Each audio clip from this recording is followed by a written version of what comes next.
You're listening to ChooseFI Radio. The blueprint for financial independence lives here.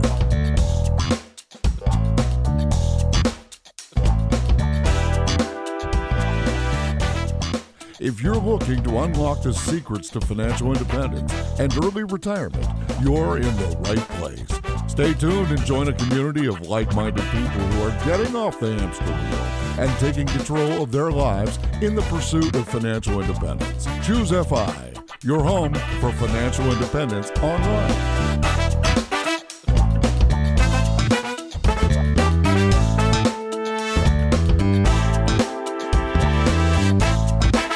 Super excited to talk about this past week's episode with Chris, talking about, his path to FI as a dirtbag millionaire, but also really something that is personally relevant for us, the release of our book, ChooseFI, Your Blueprint to Financial Independence.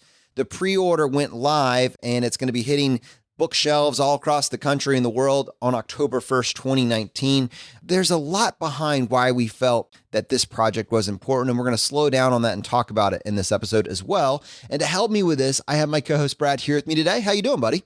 Hey, Jonathan, I am doing quite well. And yeah, I'm actually, I say that very specifically because we've had this. You are actually quite well. I actually am well, which is a little perilous right now because my wife, who is basically a superhuman and never gets sick, has like the worst sore throat of her entire life. And Molly, my younger daughter, has been sick for a bunch of days. And the reason why this is so important, other than the fact that I kind of talk on a podcast and need my voice, is that you and I are doing 3 days of video recording this week. And we have Zach flying in from Seattle to help us. And it's a big deal. And I just cannot come down with a sore throat. So I've been like the worst husband ever. I've been trying to be nice as much as I possibly can, but stay away from me, you sick human being.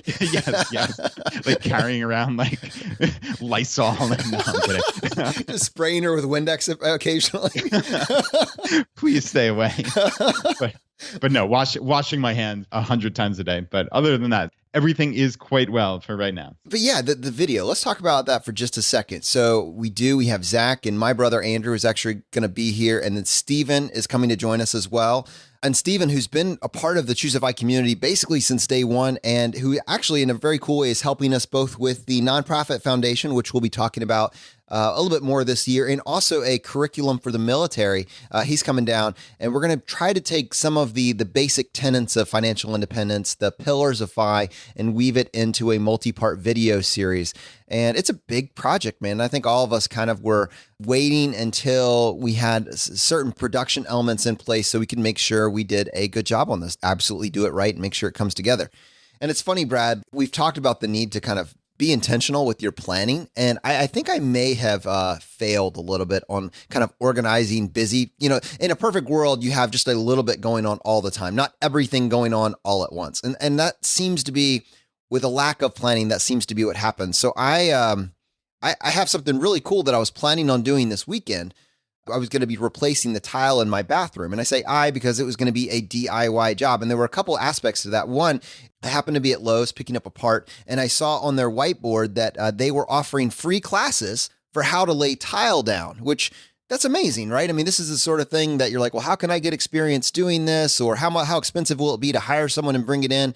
I mean, if you can learn like a simple skill set like that, how cool is it that you can just look at different things in your home and say, I can do that now. That's no problem. And then how cool is it to then be able to walk up and down the aisles at your local home renovation store and say, okay, this project just got cheap, because the expensive part was not the actual product, but it was the labor, right? Yeah, it definitely is always the labor. Do you have any sense of what it would have cost you to hire out?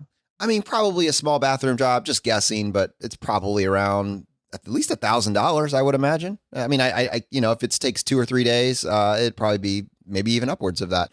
But in this case, just because I was talking about, I want to do this tile class, I was talking about it with a friend. He's like, well, I actually fix and flip houses, and I'm awesome at that exact thing. And I tell you what, how about I just come over to your house and we'll just make a project of a Saturday and I will just help you do it. So not only am I, just because I was talking about wanting to do this DIY class, he was like, dude, I can just help you with that. So he's going to teach me how to lay tile down, and we're going to make a Saturday of it. It's going to be amazing. And so I'm really excited about just kind of being able to do this both as kind of a community event, right? And at the same time, learn this new skill set. I feel like just learning how to use a tile saw takes my skills to that next level, right? Gamification, done. Level up, Jonathan. Very nice. Yeah, that's really, really cool. It's neat that those classes are offered, period. And then obviously this will be a lot better for you getting the one-on-one with a buddy of yours, but good for you, man. Yeah. So how much do you think this is going to cost you all in just for the tile and whatever other kind of supplies you need to buy? Well, because I don't need the tile saw in this case, I just quite literally needed to buy the tile, something called, I think it's called May Plastic. I'll have to go double check that. And then the grout, right? So it's the adhesive and then the grout for the tile work. And I spent just barely over $100. And it's a small bathroom, but I mean, this thing will absolutely transform it. It's kind of cool to be able to look at these rooms in your house, like if the house was built in the 70s or 80s, and just realize that you can put in just a couple $100 and essentially add several $1,000s worth of value to that particular area of your house. Yeah, Jonathan, that's great. So obviously you'll add a couple $1,000s to the value of your home if you subscribe to those kind of things and just spend a tiny little. Subscribe. The HD TV-ification of America. HDTV advocate. Yep, there you go. So speaking of kind of saving money, I think it was last week in the roundup, we had someone who sent an email about their cell phone plan, the MVNO, and it wound up saving them so much money that it was like 4 years in essence. By repurposing that money, they got 4 years off their mortgage. And it just kind of got me thinking about looking at all my bills. Even though we're the hosts of ChooseFI and we should be pretty good at this, I don't really look at my recurring bills as often as I'd like. There's a local company here in Richmond who has a real big national brand. It's compare.com. Evidently, it's this marketplace where they can send out, I guess, the little bit of information you put in, and they send it out to dozens of different auto insurance companies and get you these quotes back. I think it took me like under a minute to get back a couple dozen quotes, which was pretty cool. One of the reasons we even found out about that is that our friend Ed, who works with us here at ChooseFI, was looking for a lower auto insurance rate and tried this company and found a policy that would actually save him $15 a month for the exact same policy. And so we both went ahead and hopped in and got our quote. What's really cool is because I've been on this for a while, my rate was already like rock bottom low. I mean, I've just been convinced on this. I've been kind of staying on it. I have an uncle that used to work in auto insurance. So what I got was confirmation that my price was actually pretty good. But Brad, I know that you mentioned that you saw another policy on there, which kind of has like a different mechanism for like how it's priced. And it would have saved you probably like 30, 40 or $50 a month. Yeah, it was actually, I think it was like 40% that I was going to save, which is really significant considering I just moved to Geico a couple of years ago, and that was actually a pretty big reduction off of my old policy. So yeah, the way this one program worked is it's actually based on the number of miles that you drive in a given calendar year. And since Laura and I really don't drive all that much in the grand scheme of things, our insurance costs, I guess, it kind of stands to reason they could and should be significantly lower. So I'm going to really investigate this because it's not something that's ever crossed my plate before, but spending a couple of minutes, putting my info in, getting these quotes back, really opened my eyes to an insurance product that I had no clue even existed in the world. So just as an intellectual exercise, it was pretty cool, Jonathan. And you know what this is you got to think about this kind of like a recruiter, right? Incentive alignment. This is a nonpartisan marketplace, but their only real incentive is to give you enough options and help you find something that costs less so that you will then make the jump. And if you have not looked at different prices, maybe this entire time, there's likely going to be some savings there for you. So anyways, with that being said, if you're interested, you want to get a quote for yourself and your family, you can just go to choosefi.com/compare. choosefi.com/compare. Make that one of your action steps this week. So Brad, I thought we could take a few minutes and actually talk about the book release. Chris kind of did the setup in the episode. He messaged us and said, hey guys, you're doing the podcast that I wanted to do. And I wanted to do it so that I could write a book about this community and about the common threads on this path to financial independence. To which our reply was, wow, we were just talking about this 48 hours ago. Maybe we should just work on this together. And I don't think either of us appreciated how epically awesome Chris was on day one of this conversation, right? I mean, it's kind of like you're having this phone conversation. You haven't had a lot of communication before that. I think you had actually spoken with him once or twice, but as with many things, we got to know each other better over the next 6 or 7 months. And I remember when he gave us his first draft, me and you realized, wow, we couldn't have put this together. Yeah, I mean, Chris is a legit author. And Jonathan, you and I had an idea to create a book like this. I can't imagine what the finished product would have been if we had to write a book. Someone would be like, wow, that looks a lot like just a transcript. It's so awesome. It's so awesome. Enjoy reading it. No, but this is so much more than that.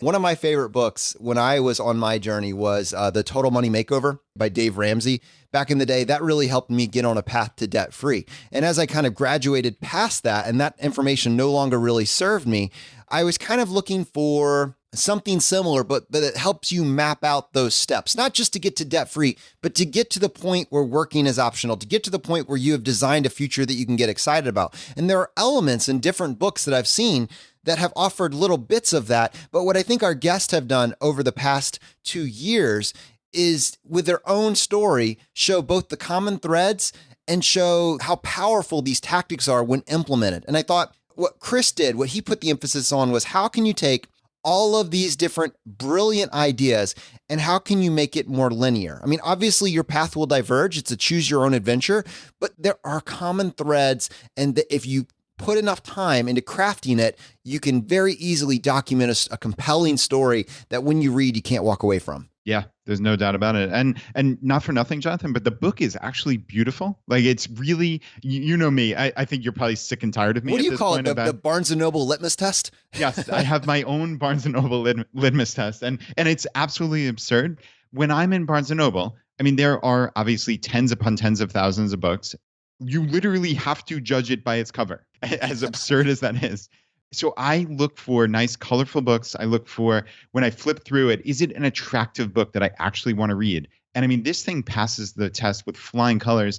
And actually, Jonathan, the reason why is probably my favorite book is Dominic Cortuccio's Design Your Future. I told you the first time I read it, man, if we ever make a ChooseFI book, I want it to look very similar to this. The art in it is gorgeous. It's laid out perfectly. It's a really nice book. And actually, since Dom is a buddy of mine, he put us in touch with Ellie, the designer of his book. And Ellie knocked it out of the park. I mean, when you see the way that it's laid out, it's a book that you want to turn the next page and see the next page. I mean, it's compelling. The information is compelling thanks to Chris. The actual graphic design is compelling thanks to what Ellie actually put into it. It is a fun book to read. And again, man, it's one of these things that if you take action on these ideas, your 10-year future self is giving you standing applause for the direction that you have steered your life. And Brad, one of the early ideas that I remember pitching you on was that we could go on these kind of soapbox spiels, right? These things that we feel very strongly about. We could kind of take these 30-second or 1-minute monologues. In my case, it's usually 1.5 minute monologues. And over the past 2 years, I think that we have had several of those, and many of them, I think, still have significant value. And so what we were able to do is work with Ellie to actually have graphical representations of these soapboxes put throughout the book so that those monologues could be captured for posterity. And so for our contributions to this book, not only do we have the episodes, which the book was heavily sourced from, but on top of that, we have our own kind of carve out spaces as it pertains to different sections where we can kind of document some of these monologues that we feel particularly passionate about. I just love how it came together. Yeah, it really came out perfectly. Obviously, the book is written by Chris, but yeah, you and I are in there quite a bit with these soapboxes, and yeah, it was fun to see for sure. And yeah, if anybody's interested, you can check it out, ChooseFI.com/book. You can pre-order now, and we have some little incentives to pre-order before the October 1st official launch date of the book. A couple other comments that I wanted to make on it. And this was an article that Chris actually wrote at his website, caniretireyet.com. I will have a link to this article in the show notes for today's episode. But when he really went into some incredible detail on why he felt this book was important. And one of the biggest points that he made was making financial independence accessible. And he said, over the past year, the FIRE movement has gone mainstream. It's been featured in the New York Times, Wall Street Journal, and many other media outlets. MarketWatch added a FIRE subtab to their retirement webpage along topics including estate planning, taxes, and Social Security. As FIRE, financial independence, retire early, gains attention, it becomes polarizing. Articles tend to focus on extreme and often irrelevant aspects of the stories of those featured. They often feature those who write about the topic, and as a result, there is a misconception that FIRE requires extreme frugality and or a massive income, and no one really retires anyway. The perception is that we all just quit our original careers to make tons of money writing and talking about fire. And he makes the point completely lost is a simple fact. Changing the narrative that guides your life, then using this new framework to guide your future financial decisions makes financial independence achievable to virtually anyone who chooses to pursue it. And like as me and you talk about in this show, it's not tied to your age. It's not tied to whether or not you found this at 30 or 40 or 50. If you think about it in terms of just timeline, you don't have to deprive yourself or earn six figures or be an investment guru to transform your financial life. Yeah. It's not about age. It's not about income. It's not about being ultra frugal to the point of eating brown bananas or some insane stuff like that. That, as Chris talks about, they talk about these little anecdotes in these articles. And I get it, from a writer's perspective, it's somewhat interesting. That's not the way that we in the FI community are living. We're living happy, intentional lives based on value, right? As we've talked about so many times, Jonathan, like I don't care if you spend $200,000 a year or $20,000 a year. It's not my place to say whether that's good, bad, or indifferent. It's nothing. It's your decision.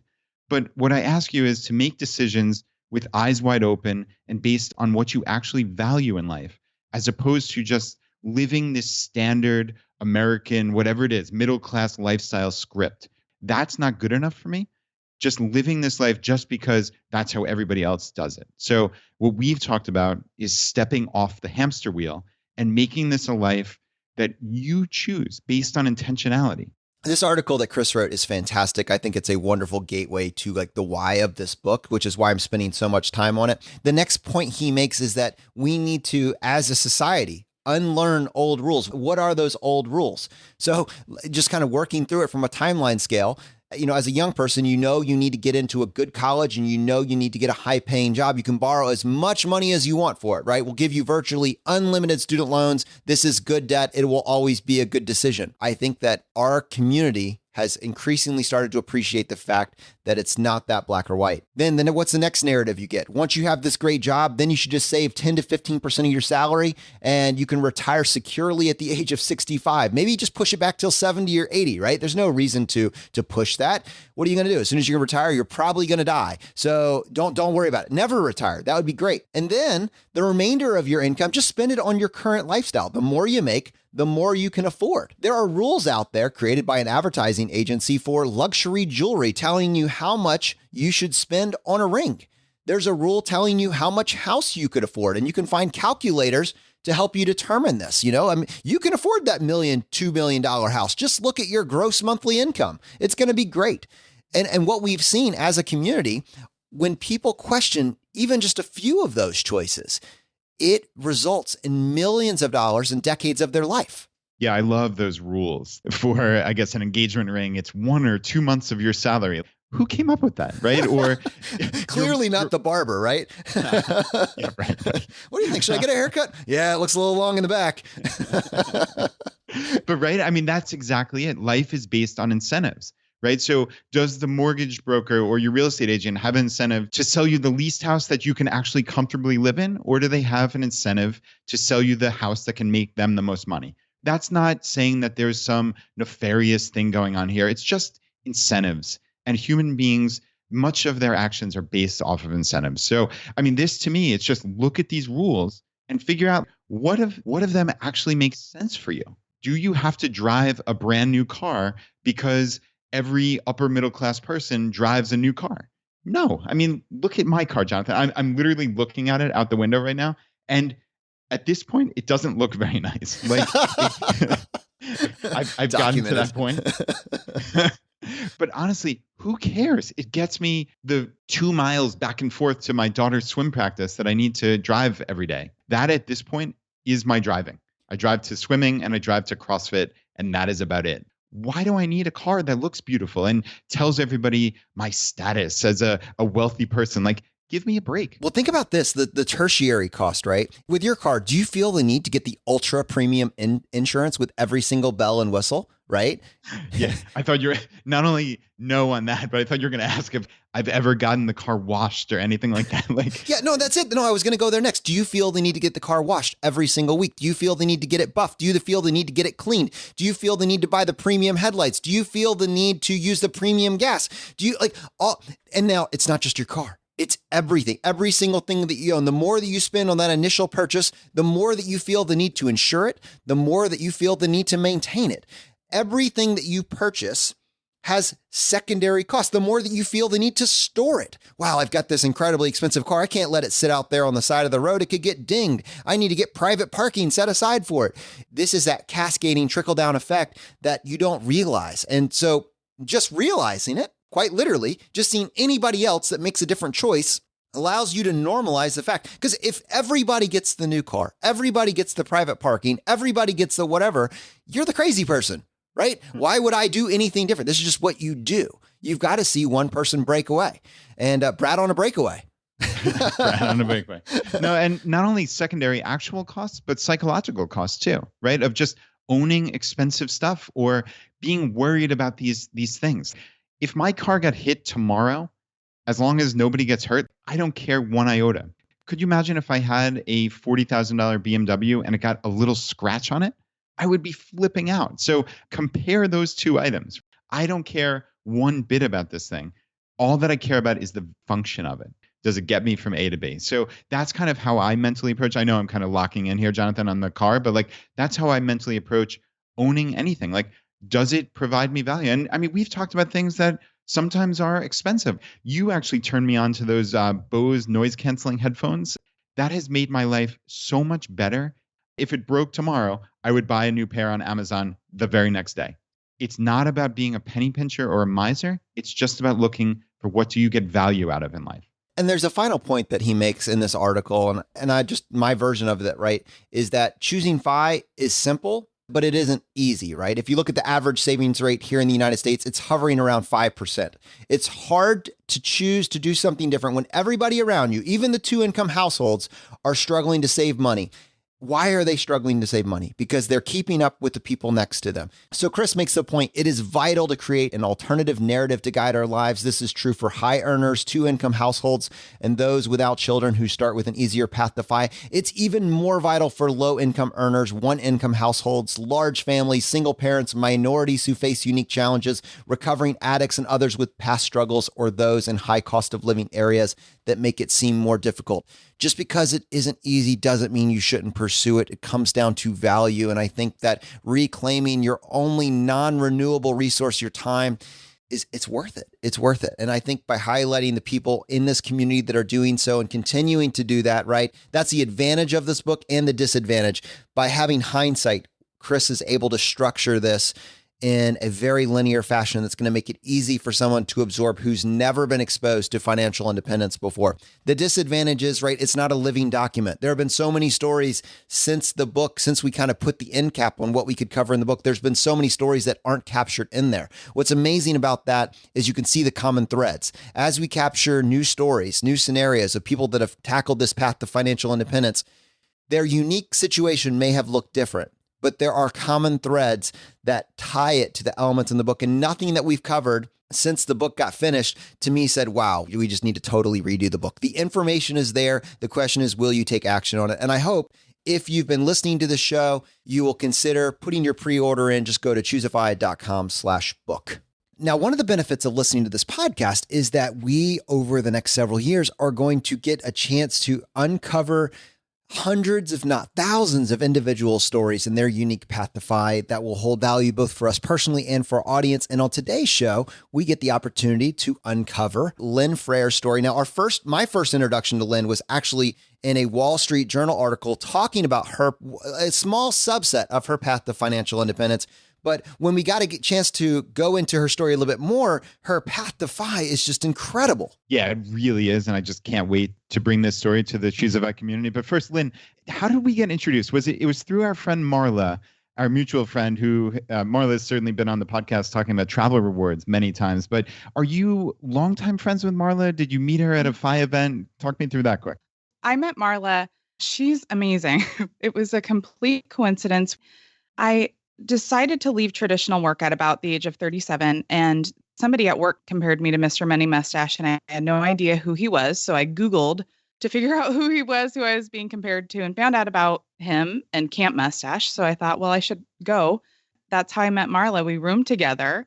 And she is incredible. I feel very lucky to have roomed with her. And I even told her, I said, ChooseFI is my favorite podcast, because we started talking about how she knew you guys, and she's pretty awesome. That's how I got to know her. So what prompted this person to compare you to Mr. Money Mustache? So at 37, I had been in healthcare leadership, and I was dropping down to a position where I was working 22 weeks a year. So I had about 29, almost 30 weeks off a year. So people naturally assumed in this high cost of living area of Seattle that my husband would be working more. And I let them know, actually, he'll be working less. We have 2 little girls. And that's what started the questions of how could that be possible? And so then I started telling people at work I had been investing since I was 12, because otherwise I had not really talked about it.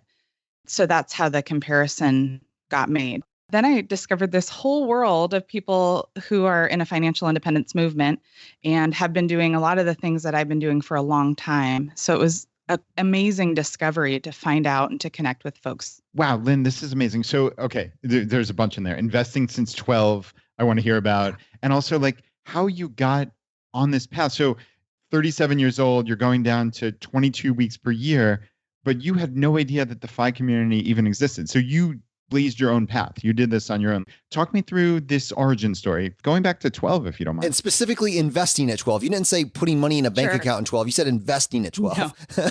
I was definitely investing at 12. So when I was young, I knew that I wanted to go to college, and I had it in my mind that I was a very hard worker, but not terribly smart. I don't know where I got that idea. So I started reading about Einstein because I figured he's quite smart, so I should learn from him. So that feels like a Google search. Who is the smartest person? Einstein. Okay, done. And let me build from that, since I'm clearly, not super smart. So I was learning a little bit of physics and compound interest. I wanted to go to college, so I figured I needed to help fund that because my parents were working really hard, but I had a feeling a lot of it would be on my shoulders. So I took a bus to a woman in business conference. I stood up and I said, I've got age on my side. What would you do if you were my age? And they said, invest in the stock market and start buying property young. And I wrote it down on my little notepad. I walked into the bank and I said, I'd like to start investing. And they promptly sent me home to get my dad because I was underage. And so I went home to get my dad. He has no idea. I always had little ideas that I would start. And so that's how I began with mutual funds. At the age of 12, I also had a essay contest that I won on the national level, and that afforded me a bond. And that's how I realized you can buy something in the present that in the future will be worth significantly more if you allow it to grow. And so those are some of the key concepts that I learned at that age. And I tried to convince my friends to also invest their babysitting money, but nobody really took me up on that. They are regretting that now a little bit. Yeah, I can only imagine how they're regretting that. But put yourself in the shoes of a 12-year-old. I wonder what it was about you that made you do this research, like on presumably the Albert Einstein quote about compound interest being whatever it is, the most powerful force in the universe, and then going to this conference and standing up.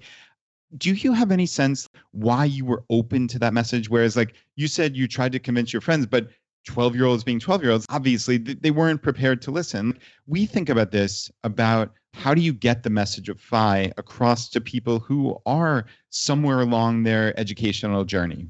Why were you open to that?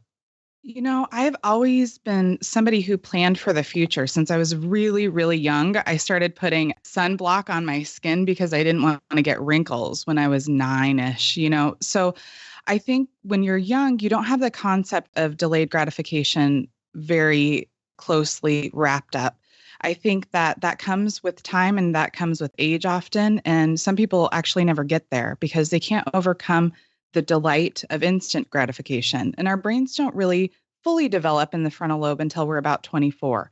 So I think there's some folks who inherently understand delayed gratification, and there's some folks who, with enough assistance and guidance, can get to that point.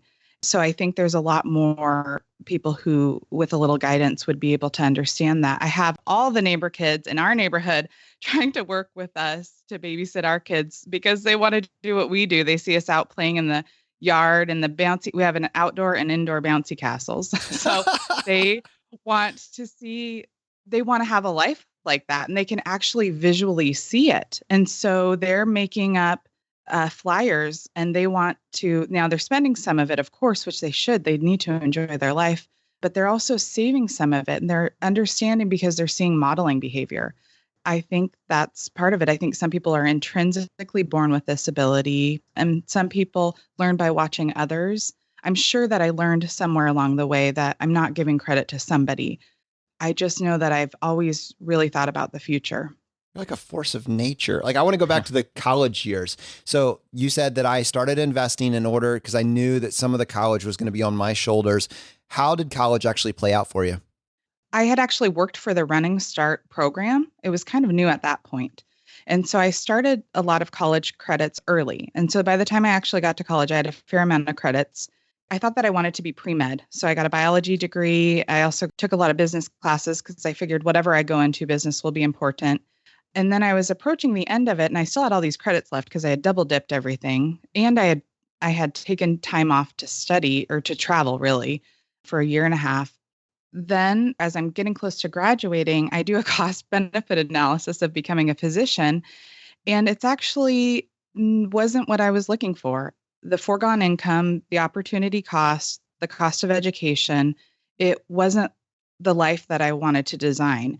And so I actually decided not to go to medical school. I was all geared up for the MCATs because I have a profound interest in healthcare and thought that would be the right course. So I decided to actually work for a pharmacy. I became in pharmacy leadership, not as a pharmacist, but under the retail portion, and then kind of figure out what I wanted. And becoming a nurse has a great return on investment. It's fantastic. And I think it's going to be growing even further. It's one of the professions least likely to be taken over by artificial intelligence. And it's looking at our population and demographics. It's got great potential. So that's why I decided nursing. I mean, not the artificial intelligence part, but. Why did you become a nurse? Well, clearly artificial intelligence was a driving factor. Yeah. I mean, well, if I'm truthful, I wasn't thinking about artificial intelligence back then. I was thinking about the population growth and my love for healthcare, my interest in being directly with people, my interest in how the entire human body works and how everything's interconnected. So I became a nurse. I was an ICU nurse, actually, right out of college. I went to the director of the ICU and I said, I'm going to be graduating in about a year. I know you don't usually hire new grads. If you give me a list of things to do, I will do it and I'll come back to you. And she gave me a big list of things to do. And a year later, I came back to her and I said, I have done all these things and I would really love it if you'd consider me for the position. And so they hired me and they gave me a daytime job in the ICU right away, which is crazy. Wow, Lynne. So, okay, I've got to stop here for a second. That's really incredible. So a year before your graduation, you went to, I guess, the director of this ICU and basically said, how do I get a job here? That doesn't normally happen. I wonder if she had ever had someone in schooling approach her in that manner. That must have just blown her away. Yeah, I think there was a little bit of a connection because, first of all, she's an incredible person, but we had a little bit of a connection because she had gone to the same college that I had gone to, which actually was a community college. And we find in nursing, community college graduates are often given a lot of hands-on skills rather than theoretical. And so I think the connection that she knew a lot of the teachers that I had, and I don't know if they talked to her about me as a student. I can't recall the details of that, but I truly believe that connection and that honesty and that I will do whatever you say, would be important for this role in preparation. And then I actually did it, spoke volumes to her.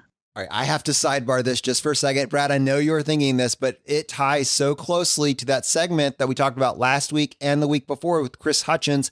how to get any job. And my sidebar for my sidebar is that Alice and I have like an ongoing back and forth conversation. She leaves a comment on the episode. I read the comment and reply to it on the next episode. And I want to repeat that process again today. So Alice heard our feedback on last week's episode, and she left us this comment on episode 123R. And she said, thanks for the feedback. I agree with the find people at a company who might know a friend of a friend and research the company points. Those are solid standard suggestions that go back to what color is your parachute. To add to the examples given for younger workers in the tech field, I'd still love to hear some case studies about how the strategies work in more traditional business markets with people who are further along in your careers. Now, I don't mean my criticisms to be evidence of limiting beliefs. I'm just interested in hearing about a wider population than the speaker addressed. Thanks for all you do. Love it, Alice. And anytime from here on out, for the rest of time, whenever somebody gives us an example of how they got a job not through an application portal, I'm going to reference you and reference this comment. And so this is it, right? No, but this is it. This is how to get any job. You're like, well, she went and she found somebody and made a connection and said, what could I do to be qualified? They told her, and then she did it, right? That's it. Yeah, that is amazing. And I'm laughing kind of half-heartedly here. Like that's so cool. I think that'll be great to bring Alice in as a recurring character here. Every single time we learn one of these hacks that can get people jobs that like you normally wouldn't think of. Who in nursing school is going to the ICU and saying, how do I get that job a year plus from now? Most people, they follow the script, Jonathan. That's what we talk about here at ChooseFI all the time. We talked about earlier in this episode. You follow the script of American life, and that's not part of it. So just think a little bit differently. And as I said in the episode last week, it's looking for these places that cause you in your life to think differently, and you almost can't unsee what you've seen. I talked about the Shockingly Simple Math article, J.L. Collins, that Chris Hutchins episode. And like, this is really cool that Lynne did this on her own without anybody telling her how to do this. She stepped up and said, what do I have to do to get this job that I want? And Lynne, talk me through the daytime ICU. I know you specifically locked down on that. What was it about daytime ICU that really is so special? The ICU to me meant the most intensive, the most skilled type of nursing care where you could provide care for somebody who, their life really depended on the care that was provided. And if I could learn those skills, if I could learn from those incredibly bright and skilled nurses and clinicians, then I felt that was the most wonderful position you could possibly have. And I didn't see any reason to go down another path to bide my time. Now, if the hiring manager had decided, this just isn't a good fit, she's done all these things and she's just too new. I trusted her instinct to make that decision. Was I capable? And what ended up happening out of that is I helped design a program for getting new graduates into the ICU and how that can look and the skills checklist, because it's very different because you're learning nursing and you're learning the ICU and you're learning critical care. You're learning all of that at the same time. And so it's very, very important to have skills learned very quickly and very thoroughly at the same time. So I started in the ICU, and while I'm working in the ICU, I start stumbling a little bit. I'm starting to lose my hearing a little bit. And so naturally, I think, I'm 27. Naturally, I think, well, I've had a stroke or something. I go to the doctor and they disregard it for a little while because I'd been training for a triathlon. So they thought I had swimmer's ear. Many months pass. And I actually, after Hurricane Katrina, I went down to help after the evacuation to the Houston Astrodome. I fly back from that visit and my ear won't unclog. And so again, I go to a different doctor. They do a scan and they find this brain tumor. So I have the brain tumor removed. I have to learn how to walk again, not because I'm weak, but because my balance is like I'm walking on a rocky ship all the time. And then after a few months, I go back to working in the ICU, which is kind of crazy to think about, but quickly realized that wasn't going to work. So Lynn, I don't want to just breeze right by that. Obviously, having a brain tumor is not just a ambulatory care event, right? Hey, in and out, take this, you're good to go. That's a pretty serious medical procedure to have, especially if you're talking about having it removed. I'm curious both what impact did this have on your family, but also, for your finances. You've been investing since the age of 12 with the intentionality that sounds like you've had in all these other aspects of your life. I would imagine you're pretty well on your path to financial independence, even if you don't know that terminology at this point. Yeah, we were doing well. I've never been a huge fan of debt. It's always kind of bothered me. So we were financially doing quite well, and the event of the brain tumor completely wiped us out. We were, again, starting from zero, my husband and I, and had to rebuild from there. So you said the ICU, you just couldn't do that anymore. What actions did you guys take? Like, how did you proceed from there? After the brain tumor, I still wanted to work as a nurse, and, I was cognitively able to and everything. I just needed something that had shorter shifts, perhaps. The shifts I had been working were 12 hours. So I found some work that was basically an administrative side in home health and then eventually in hospice. And I think I was drawn to hospice because hospice looks at the entire care of the person. It looks at not just one organ, but it looks at how do you care for this human being and their family in the context of an end-of-life diagnosis? How do you make the best possible quality of life? And I have always been about how do you live the best possible quality of life? And hospice does that really well at the end of life. So I became drawn to that and started working in hospice. I became their charge nurse. Then I became a manager. And then they promoted me to the person who ran the facility with 55 direct reports and total operations management. And this ties into perhaps some of your other podcast episodes. Nobody knew me when I got this promotion. Nobody knew me in this facility.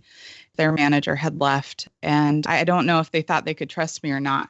But because when I worked in the ICU, apparently I was very kind to this woman who was a custodian, and she now worked at the facility that I now managed. She was able to say, hey, I know this girl. When she was a new nurse, she was one of the most kind people. I think we can trust her. So I think that honestly helps when you just go along life and you're truly genuine and you're kind to people. You never really know how that pays itself forward in the future. My dad was a custodian, and he taught me to treat everybody. You don't know how smart they are. They do the hard work that none of us want to do. And we should really respect that, custodians and people in any profession. Yeah, Lynn, I definitely have chills, honestly, just hearing you say that, because that is exactly in line with how I live my life. And I mean, so many people, they just go through life and they're just needlessly mean to people, or they just want to get their anger out or get their point across. And they don't think about the human being across that phone from them or across the table from them or whatever it may be. I don't understand what you think you're getting, even just from a strategic standpoint. What's the best way to have a successful life? Going around being mean to people makes no sense. So just from a human perspective, I want to treat everybody with care and respect. And you never know what amazing conversation you're going to have with someone or what amazing relationship you might have with them down the road. And your example is the perfect one. Brad, I feel like that was a soapbox, man. Maybe we should get that included in the second edition of the book. Yeah, really. No, but it's so true, right? How many times have we seen that across the episodes? Just being a nice human being, it pays dividends. Oh, and you tied it back to finance. All right. Well done. All right. I'm pretty good at this. Lynn, I actually want to go a little bit more tactical here. I mean, if you're starting back at essentially zero at the age of 29, and I know the end of this story is that you and your husband basically had the option to work by the age of 37, how do you get from here to there? I did a lot of the things that people talk about in the FI community. When we had debt, we would use credit card balance transfer options. I don't necessarily recommend this for everybody, but I had a very high credit score. I knew that I could manage my finances well. So I would actually put some of my home equity on credit cards. And at that time, they didn't charge the 3%, 4% transfer fees that they do now. So I essentially had part of my mortgage on 0%. Because I had such a high credit score. I don't know what it was then. Now it's in the 820s or 830s, but it was probably somewhere in the upper 700s. So I would get all these offers. Now, that's pretty high risk for a lot of people, not necessarily something I would recommend, but that is part of what happened. We lived under our means, certainly. I never thought about what my savings rate was, but I knew that I didn't like debt. For a while there, my sister lived with us as a rental. We negotiated kind of a balance where I wanted $50 more than she wanted to pay. And so we considered a rebate situation. It actually worked really well for both of us. So I guess you might call that, in a way, house hacking or something. Can I just clarify? Is that like an incentive thing where, hey, you're a good roommate, at the end of the month, you get your $50 back? Yeah, she wanted to pay $500 and I thought $550 was the market rate. It was actually $600 was the market rate, but she didn't agree with that. So I said, hey, how about you pay $550 and at the end of the time with us, I will give you that $50 difference all back. From a cash flow perspective, that made a lot of sense for us. And for her, that was a win as well. So I think that in a lot of situations, in a lot of settings, there are many win-win scenarios because you don't want people to feel like they're being taken advantage of. That's quickly figured out and not good for anybody. All right, Lynn. So I mean, I get there. A lot of these, the tactics, right? House hacking is a huge one. But realistically, you're talking about from 29 to 37, 8 years, and you live in a high cost of living area, right? You live in the Seattle, Washington area. How do you do this? Was it just a huge savings rate? I know you said you didn't track it. Was it high income and savings? Talk me through what this looked like for you. Yeah. So my husband's a chef. He is incredible. His income is not super high. And I'm a nurse and our incomes, they're pretty good. They're below the median for the area. But we had a very high savings rate. And I considered it debt reduction. I never considered it savings rate. I don't actually invest in any bonds. I invest in stocks, basically index funds or mutual funds that have a low cost of ownership and low expense ratios. So I aggressively invested with the idea that, if this doesn't work out, then that's okay. But I have a decent time horizon. And if it works out really well, then I'm in a good position. And if the market is with us, then we're in a really good position. So statistically, a lot of markets recover within 4 years. And so if I'm starting this in my late 20s again, then I still have some time to recover, even if we get a big dip. And we did have a big dip and everybody was selling in 2007, 2008, 2009. And I just tried not to look at it. And I kept contributing and I didn't pull anything out. In fact, I probably went in because I was now afraid. I had this horrible diagnosis. I didn't know what was going to be the future for us, honestly. When would we need that? How much would we need in the future? So I think by plowing things into the stock market via index funds that don't scrape money off the top each year, like a lot of investments, that is what really catapulted us. And also, we moved at a time, so we were up in Everett, which is north of Seattle, and then we moved to an area closer in to reduce commuting costs. And we bought at a time where the interest rates were historically the lowest they have ever been in October, November 2012. And I don't advocate for timing the market, but that time leads us to basically our life just costs, I don't know, a half or a third of what everybody else's around us costs. So when you combine all of those factors together and lots of little tweaks here and there, our life looks very much like those around us, but it just costs significantly less. This is so amazing. Brad, I feel like we have to do a hot seat for this. Let's do it. All right. Lynn, on most shows, that would be the end of the episode. On most Friday roundups, that would absolutely be the end of the episode. But on this show, we would love to give you the chance to tackle the hot seat. Are you ready for this? I'm totally ready.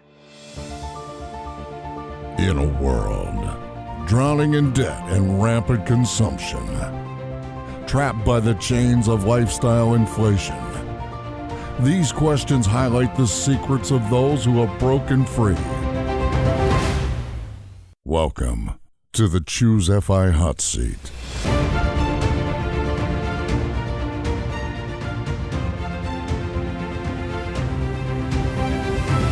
All right, Lynn, question number 1, your favorite blog that's not your own.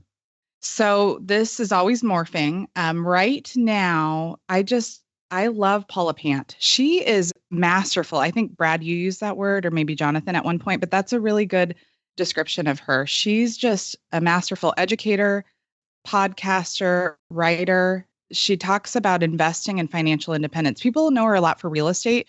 And that's just one arm of what she knows and what she does. She's just an excellent intellectual, and I learn a lot from her. Masterful sounds like a Brad word. I like the word unpack. Yeah. Yeah. No, Paula is awesome. Yeah, you can really unpack her mastery. With these powers combined. All right. Question number 2, your favorite article of all time. Now, this can be one that you wrote, so we could reference a Wall Street Journal article, or another. Yeah. So my favorite article is one that I think Grant Sabatier recommended on your podcast. It's about the 20 brutal truths about life that no one wants to admit. And it's kind of scary, but it's also really motivating. And I find a lot of truths in there from being a hospice nurse. I got a glimpse of what the end of life looks like and what you end up valuing and what you need to let go of. And it's a really beautiful article. I also wanted to mention, so I started a website recently, and I was pretty adamant I was not going to start a blog. But then I started writing about something that I got really passionate about. So I may be starting a blog, and the title is going to be something like How I Got Arrested by the Retirement Police. And it's going to be, it's almost done actually. So I think that's going to be kind of a fun article for the community to read because it details the steps about how I got arrested by the retirement police. That sounds fantastic. All right, Lynn, question number 3, your favorite life hack. My favorite life hack for parents, I guess even non-parents, is to have an indoor bouncy castle. Specifically an indoor bouncy castle. Well, ours can go indoor or outdoor, but ours is indoor, and it actually, the Wall Street Journal tried to photograph it. I wish they would have put it in there. That would have been fun. But we live in kind of a rainy area. You may have heard about Seattle. It is a lot of entertainment for, I would say, $200 or so. And there's a trick about bouncy castles is they come apart at the seams. But what you do is you just take 2 minutes, you sew it up with dental floss, which is one of the strongest threads. And because it's waxed, it sews very nicely. And then it lasts for years. So people often get rid of their bouncy castles, but they're perfectly fine. They just need a little dental floss. And it is hours and hours of entertainment, birthday parties. It's fantastic. Maybe your second blog article post can be on how one is supposed to take their dental floss and repair a bouncy castle with it. Just a suggestion for moms everywhere. You know, my son just turned 2 and our friends actually loaned us their outdoor bouncy castle. Probably not as cool as an indoor bouncy castle, but it was so entertaining and he had a great time. Question number 4, your biggest financial mistake. I would say I went to a private college to get my pre-med degree. I essentially did not use that degree, and it was about $100,000 degree. I ended up with about $36,000 of loans at the end of it. And there were things that I learned from it, but from a financial standpoint, it was sort of a financial hit that I could have fast forwarded through. But that's not to say that I didn't learn from the situation, have wonderful experiences along the way. All right, Lynn, question number 5, the advice you would give your younger self. I would give the same advice to my younger self as my older self is that sometimes I just need to relax. Like I'm doing, 80, 90% of things right. And sometimes I get a little tied up in the 10 to 20% of things that I don't do right. While that's okay, that's ambitious, but you need to sometimes relax and enjoy where you are now. I was talking with Vicki Robin, last week. And she said, Lynn, pause to appreciate what you have. And I do in some ways, but I also keep looking at the future. I have to remind myself of that all the time to just enjoy now, appreciate now. Look at the future, but appreciate the now. All right. Now we do have a bonus question for you. What purchase have you made over the past 12 months that brings the most value to your life? I'm going to go with the indoor bouncy castle. Life hack, great purchase, all of the above. Yeah. The bouncy castle doubles as life hack and favorite purchase. All right. Noted. I'll have a link for your particular one if you send it over to me, because I don't know how to determine whether or not it qualifies as an indoor and outdoor. Lynn, thank you so much for joining us on the show today. Your story is incredible. And a real quick question for you. I know you said you are thinking or have started a blog. What is the best way for people that want to find out more? What is the best way for them to connect with you? Right. Yeah. I sort of accidentally starting a website because by the time I left work, I had 65 people who wanted to work with me about their personal finances. So I've started www.nurse numbers.com. That was my nickname. People can connect with me there. I am going to start a blog. I don't want to commit to the frequency or anything, but I have a whole list of free resources that I'm gathering of places that I think that would be of value to folks, books to read, excellent resources. I will be developing a one-on-one for folks who want to kind of tweak their own lives, but that's still really in the development phase right now. So yeah, that's how people can find me. Well, maybe once you're completely live, we can circle back with you and find out what's going on. But we are so appreciative of you coming on the show and sharing your story with us. Yeah, thank you guys. Thanks, Brad and Jonathan. It's been so fun. You know, Brad, we don't normally do hot seats on the Friday Roundup, but Lynne's story is so incredible. I mean, she's like a force multiplier. And what strikes me is, one, her story started out with a 12-year-old that didn't think she was smart. And then two, that there are probably hundreds of thousands, if not millions of people that have followed a somewhat similar path and think that they're doing this alone, think that they're doing it in a vacuum, that they're the quote unquote crazy one. And they're not. There's a community of people that are driving towards this outcome. And when we realize that and we form actual communities, it will change the world. Yeah. And that's not hyperbole. It will change the world because people hear these stories and they know that they can do it too. Even someone like Lynne with that ridiculous limiting belief when she was 12 years old about not being smart.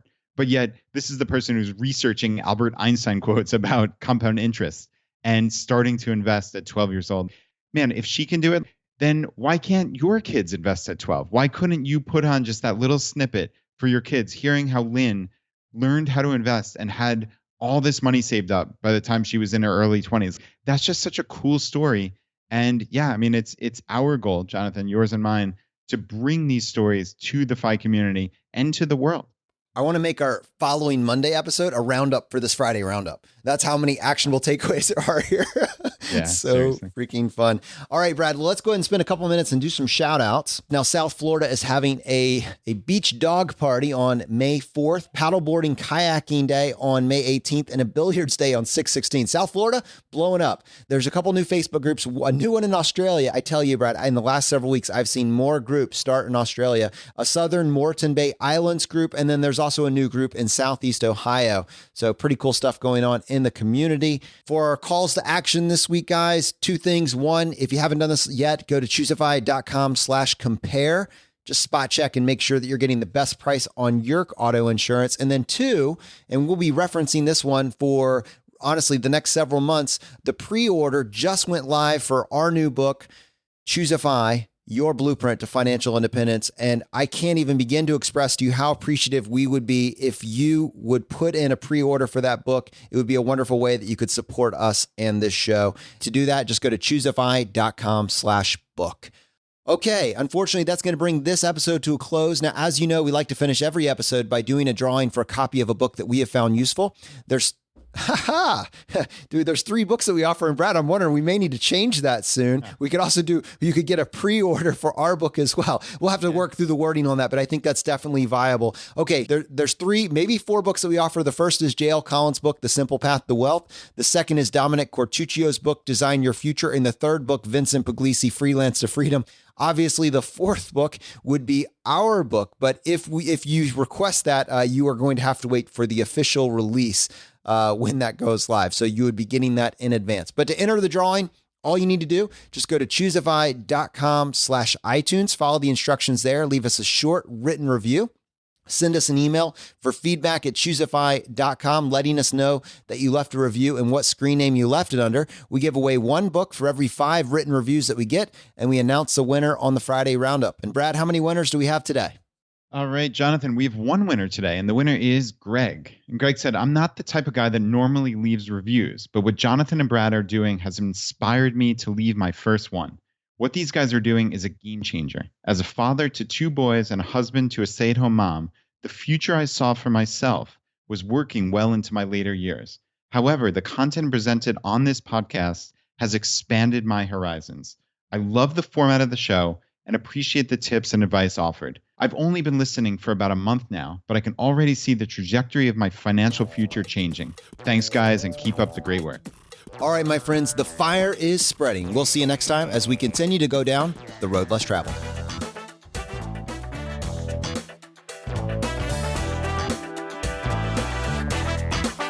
You've been listening to ChooseFI Radio Podcast, where we help middle-class America build wealth, one life hack at a time.